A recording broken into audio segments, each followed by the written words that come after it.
You found the Backup Wrap-Up, your go-to podcast for all things backup, recovery, and cyber recovery. In this episode, we're talking about how you can't do this alone. We've been talking the last few episodes, about hardening your backup systems against ransomware. But remember that much of that tech is only as good as the team that configured it. This is why Prasanna and I will talk about how you need professionals on your side. We talk about blue teams and red teams, what they actually do, how cyber insurance fits into all of this. Let's talk about building your cyber security team. By the way, if you don't know who I am, I'm W. Curtis Preston, aka Mr. Backup, and I've been passionate about backup and recovery for over 30 years, ever since I had to tell my boss that there were no backups of the production database that we had just lost. I don't want that to happen to you, and that's why I do this. On this podcast, we turn unappreciated backup admins into cyber recovery heroes. This is the Backup Wrap-Up.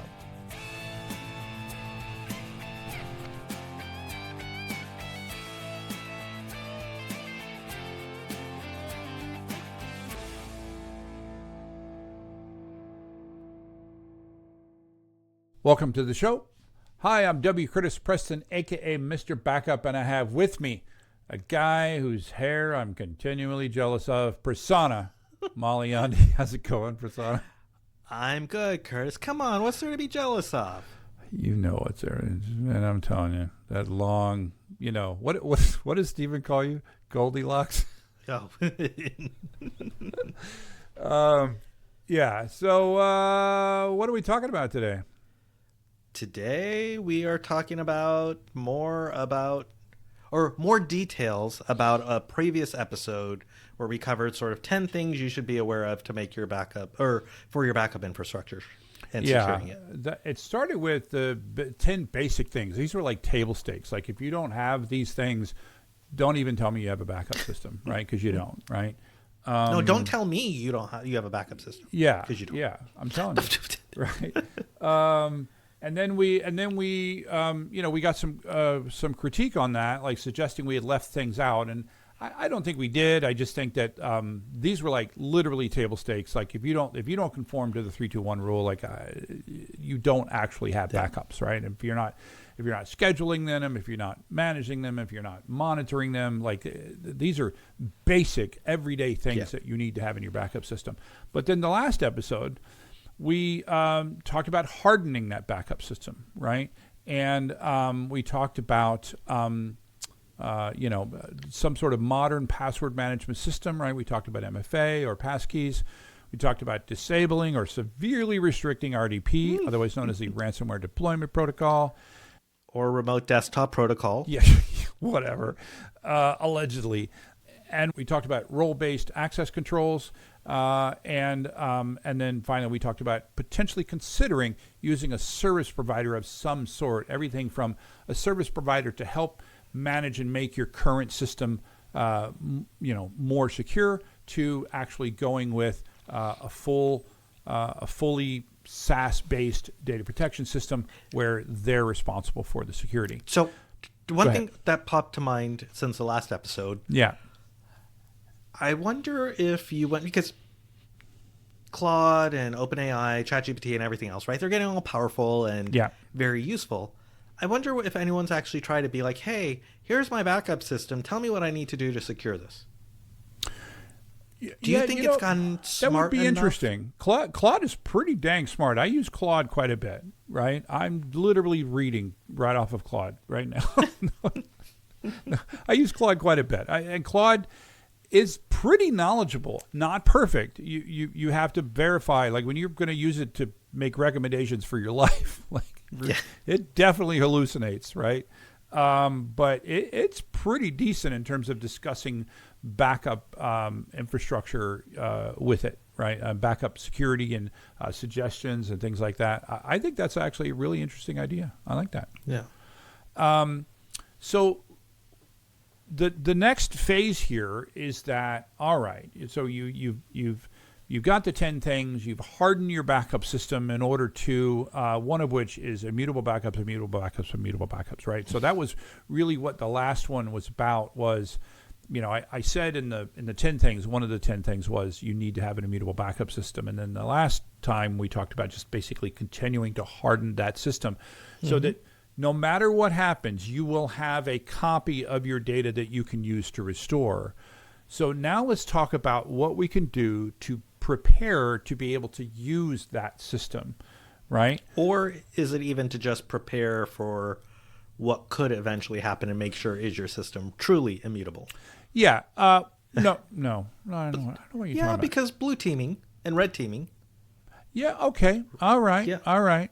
Tabletop exercises. That is true. At least one of these things is a way to ensure that the things you did in the last episode are actually work. So the first thing that I want to talk about, we just finished, I literally got yesterday, I don't know if I told you this, but yesterday evening, I was sent the QC1, which is the Quality Control 1 copy of Learning Ransomware Response and Recovery, right? Which is your new book. Which is my new book with Dr. Mike Saylor, friend of the pod, obviously. And one of the consistent things that I got was that I think that to a certain degree you can harden your backup system without a ton of professional help, right? Meaning that you can just make sure you go with certain vendors and certain features, make sure that you have those features, immutability, real immutability being one of them. But the more I worked with Mike on actually when we need to use the system, and not just a backup system, but our overall IT system and security system, to actually respond to a ransomware attack, the more I began to develop the feeling that this is really not something that you should be trying to attempt on your own. This is what were those old, the events on this show are done by a professional stunt driver. Please do not attempt them at home, right? I don't remember what that was from, but that's where and so when we talk about getting a company to help you to do this, what term do we use to refer to that company? So normally we call them the blue team. Yeah. We're going to talk about the other team in a minute, right? But I really think that before you need one, it's time to contract a blue team, right? Yeah. So they can go through the checklist that we talked about, everything that we just talked about in the previous episodes of making sure that your backup system is functional. I do think someone like me, I'm not the only one out there, but someone like me who is backup system security specific, there are things about your backup system that only a backup expert will be able to help you look for. But then to take the overall security of your entire environment and make sure that you have the defensive tools like XDR, SIM, SOAR tools, right? To have those things in place. And then let me ask you a question, Prasanna. What good is an improperly configured XDR system? You might as well not have one. Exactly. Right. I would say the biggest issue with an improperly configured XDR system will be false positives. Yep. Yeah. Why is that a problem? Why is that worse than not having one at all? Because what'll happen is you'll keep getting all these alerts, and then you'll be like, "Oh, I'm just going to turn it off," and then you just shut down the entire system, which means you might as well not have had anything. Yeah, your alerting system basically becomes Henny Penny. Do you know who Henny Penny is? I was going to say the boy who cried wolf, but Henny Penny's the story of the person who kept saying the sky is falling. Oh. And then when the sky actually was falling, nobody believed him. Same thing, I think, with the boy who cried wolf. Yeah. Yeah.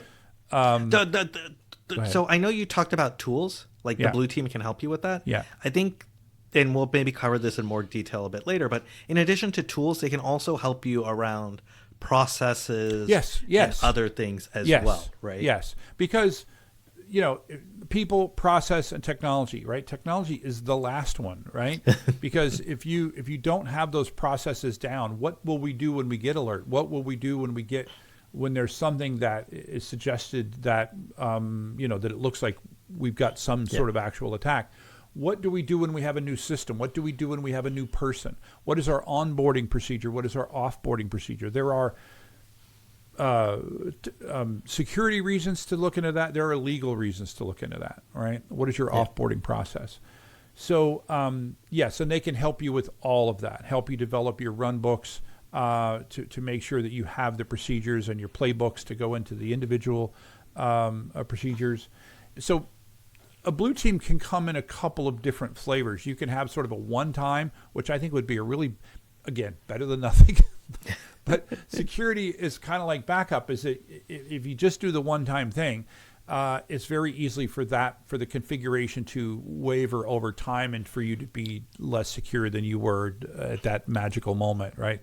Or the people and processes change over time, and now you have gaps. Yeah, your processes change as your company changes, as what you do for a company or what you do for a business changes. I actually think back to there was this company. I'll just say it was a company that made things. They actually, if I said what they actually were, like there's like one company that's like this, and it would really. But they actually made something, a physical like thing physically that made. you may have actually had in your house, and they were using.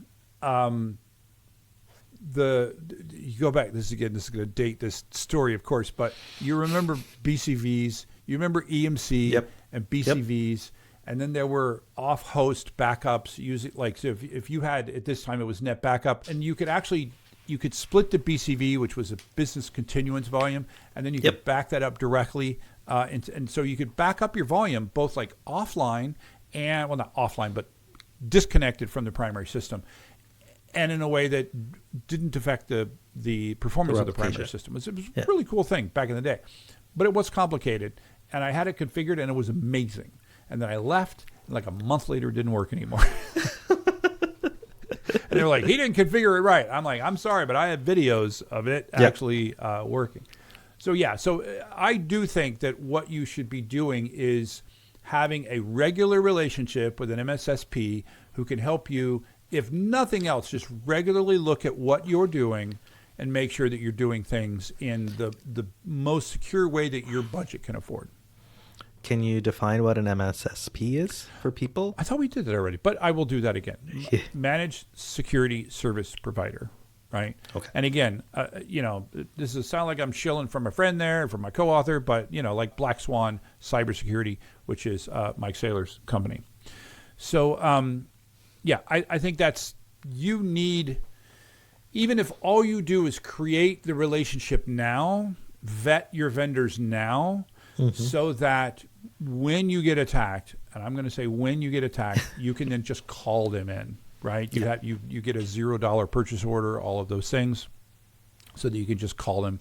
But definitely what's better is to have them, part of the day-to-day routine. And also, especially if you're a smaller company, they can potentially bring in, they probably have volume pricing with things like XDR tools and SIM SOAR tools. By the way, so that's extended detection and response. SIM is security information and event management. A SOAR tool is security orchestration and response, right? And they most certainly have volume discounts with tools that they know how to use, they know how to configure it properly, and you could potentially get a good tool through them properly configured for less money than you could potentially go buy a very similar tool and improperly configured. Big fan of getting an MSSP to learn how to defend against a ransomware attack. And going back to sort of the people and process, so you just touched on the tools. One of the things MSSPs also bring to the table, no pun intended, is tabletop exercises. Yeah. Right. And Curtis, do you want to talk a little about what a tabletop exercise is? Yeah. So basically, we literally sit around a table and we define a scenario, right? You just got attacked by this kind of ransomware. This system did this system did this. Now what do you do? And oh, by the way, Curtis got hit by a bus. So Curtis isn't available. What do you do? right? Yep. And because your run books and playbooks need to have all of these scenarios in there. I think a good MSSP will be good at coming up with these scenarios because they've been in the middle of those scenarios. Yep. Yeah. Yeah, they're down in the trenches and they understand what these look like. Yeah. And a good, I think a good tabletop should be fun. Should not be the degree to which sometimes a DR test can be not so fun, right? This is something you could do much more often. By creating, we talk about creating an environment or a culture of recovery, right? And so this is something so that you keep cybersecurity and ransomware protection front of mind, right? Yep. And closely related to tabletops is actually the next level, which is an actual recovery test, right? How is that different than the tabletop? Well, because a tabletop, you're just sort of talking through how you would go about addressing, say, you got hit by ransomware, versus a DR test, you're actually doing some of these actions and actually implementing and executing on your run books and playbooks to make sure, yes, when this thing happens, will it actually work? It's like we talk about with restore testing, right? It's, hey, I created these run books, playbooks. Is it going to work when I need it? Yeah, and you need to be. I think this is possibly the best argument for a cloud-based backup system, because so many of them have this idea of an automated disaster recovery process, right? That you can literally push a button and fail over, and you just need to pick your recovery point and fail over. Yeah. I will say that ransomware breaks a lot of that, right? Breaks a lot of automation, but that doesn't mean we can't use that for a ransomware attack. But at the same time, I think you need to remember that recovering data is just a small portion of the overall ransomware recovery scenario. And so you need to make sure that, yes, you might be able to fail over and test your data recovery, but what about all the other things? Yeah, so much, right? I'm glad you brought that up because, and I think this, to go back to what I was just saying, right? At least make sure that you know how to restore, right?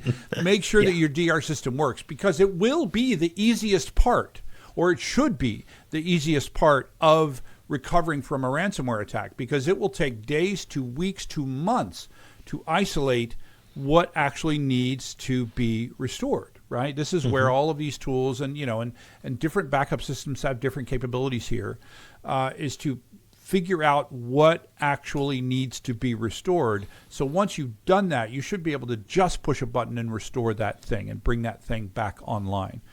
And so what I'm saying is it can't all just be tabletop exercises. We need to actually do recovery testing. Now, I think this would be a great one to bring Mike on and talk about.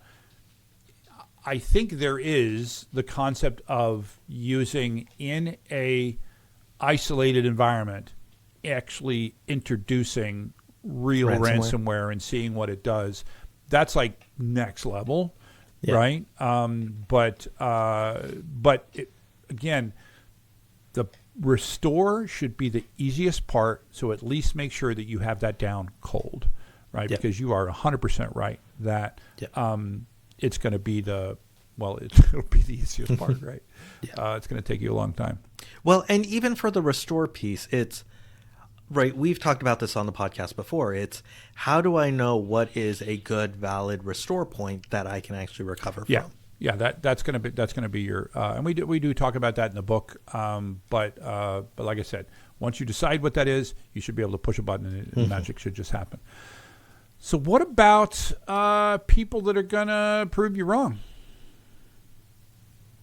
Oh, yes. So we talked about the blue team. Yeah. Right? They're here. They're helping you. But you have this immutable backup system that's been hardened. Yeah. And you want to figure out how hardened is it and are there gaps? And this is where you go and you hire a red team. Yeah. And these are people who are going to attack your system. They're on your side. Don't worry. Yeah. Right? But they're going to look for flaws. It kind of reminds me of white collar, where Peter hires Neil Caffrey, who's a con man, to kind of do the same sort of thing. It's like, hey, what are the vulnerabilities in the security system or in this thing, so we can fix them before the bad guys come.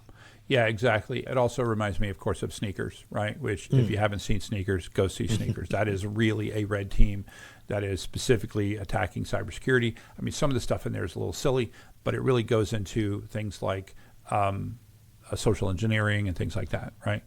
So, and we had Dwayne LaFlotte on here, and hopefully I can put a link down in the show description if you haven't listened to that episode about red team. And do you remember what he said about backup systems? It's his favorite source to attack. He's like, I love it when they have a good backup system, right? Actually, I was so fascinated by that exchange that I actually quoted it directly in the book. I actually put it directly in the book. And so a good red team, this is something that you use occasionally to, you think your blue team does the thing, you've hardened everything, and then the red team goes and finds out, they shows you that you put in the wrong TV in your lobby, and then they used it to hack your environment. Yep. The things that you never think about. So I do think the idea of red teaming your backup infrastructure, I think, is a really good idea. We're talking all about process, tools, right? We've also talked about red teams and blue teams, but all of these things must be super expensive. And when you get hit by ransomware, your bills are probably going to skyrocket. Yeah. So is there anything organizations can do to sort of help them defer or absorb some of these costs? Yeah, and that's really where cyber insurance comes into play, right? If we go back in time, cyber insurance... Well, this isn't that long ago. This is like 5 years ago, right? There was a time where the only role cyber insurance played was paying the ransom. You're seeing that becoming less and less the case, and that the role that the cyber insurance company is playing is basically part of your blue team, right? They're helping you to build the defenses. They're giving you a checklist of things that you're going down to make sure that you are doing these things in order to be as resilient against ransomware as you can. And yes, they are the company that then funds the actual process of hiring the blue team to bring them in, right? The incident response team, because that will be very expensive, right? And the incident response team, the blue team, also they're going to know, and the cyber insurance people as well are going to have access to essentially hostage negotiators, right? And so they actually, what do you call it? Negotiating with ransomware threat actors is a thing, right? I mean, I still don't like the idea, right? But depending on the scenario that you're in, you may have no other choice. Either do the thing or go out of business. Any thoughts? But you probably need to get cyber insurance if you don't have it already today. Yeah. And then also make sure you are strictly abiding by the terms of what's in there, and that you are actually doing what you say you are doing. Because the last thing you want to do is pay insurance and then them finding that, you didn't do X, Y, and Z, and therefore now they're not paying out. Yeah. That would not be a very good day, right? Yep. Well, sort of a summary statement. The recurring theme in the book was these things that you need to do, and this goes back to the past 3 episodes, including this one. They're really easy, most of them. They're really easy to do. They might not be free. Well, they won't be free. But they're not. There was nothing that I recommended in the book that was like, oh my God, it's just going to be near impossible to do this, right? Yeah. Near impossible. I mean, possibly from a backup and recovery and disaster recovery perspective, possibly the most difficult thing is some automated system to recover your data, right? We did cover in the book how that I think that the better way to do like a full-scale restore, because of how difficult it is to wipe, because it's very easy for the system, a system that you're backing up, to get infected before you know that it's infected. So restoring it from a backup from yesterday will just reinfect it, right?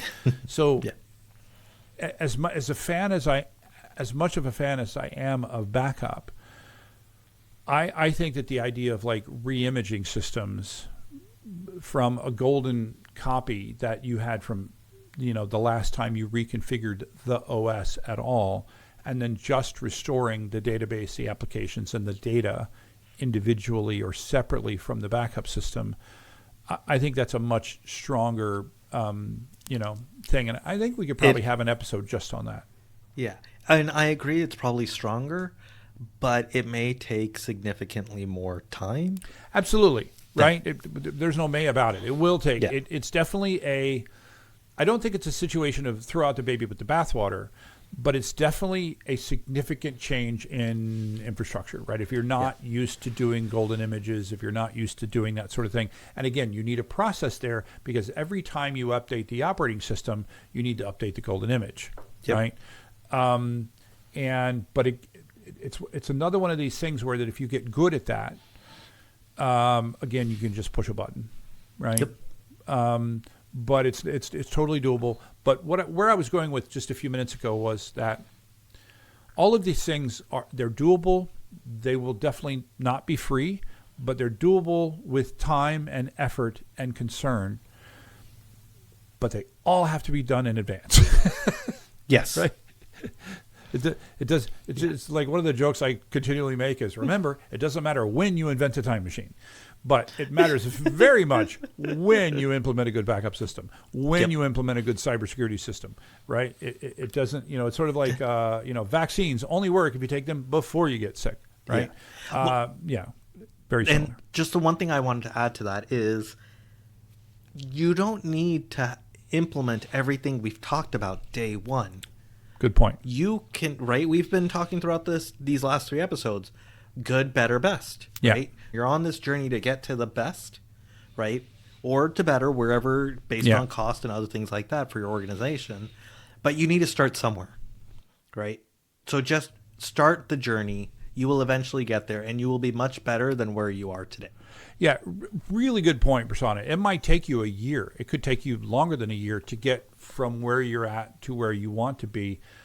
This is, again, where I think professionals can be very helpful because they can help you prioritize, right? Yep. Like if I looked at your backup system and I saw that you weren't doing 3-2-1, I'd be like, dude, you got to at least get another copy off the system. And I would also say if you're not currently doing immutable backups, that's like number 2. Number 1, 3-2-1. Number 2 would be immutable backups.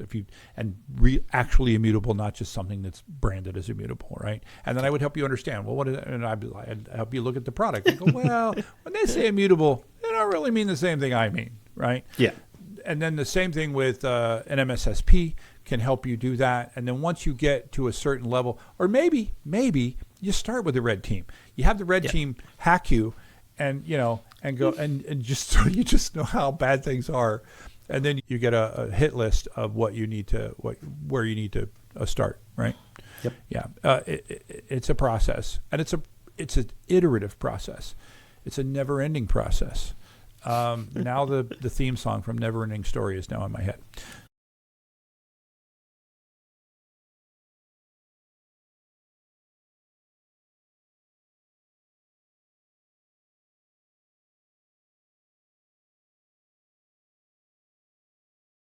So I hope I put it in everybody else's head. And I want to thank you, Prasanna. It's been another great episode. I enjoyed this one. I like these sort of quick hits where it's like, hey, let's focus on a couple areas and figure out what to do, how to help people. Yeah, me too. Hope you folks enjoyed it. I'm sure we'll hear in the comments if you didn't, and what we left out. That's why this is also an iterative process. That is a wrap. The Backup Wrap-Up is written, recorded, and produced by me, W. Curtis Preston. If you need backup or DR consulting, content generation, or expert witness work, check out backupcentral.com. You can also find links for my O'Reilly books on the same website. Remember, this is an independent podcast, and any opinions that you hear are those of the speaker and not necessarily an employer. Thanks for listening.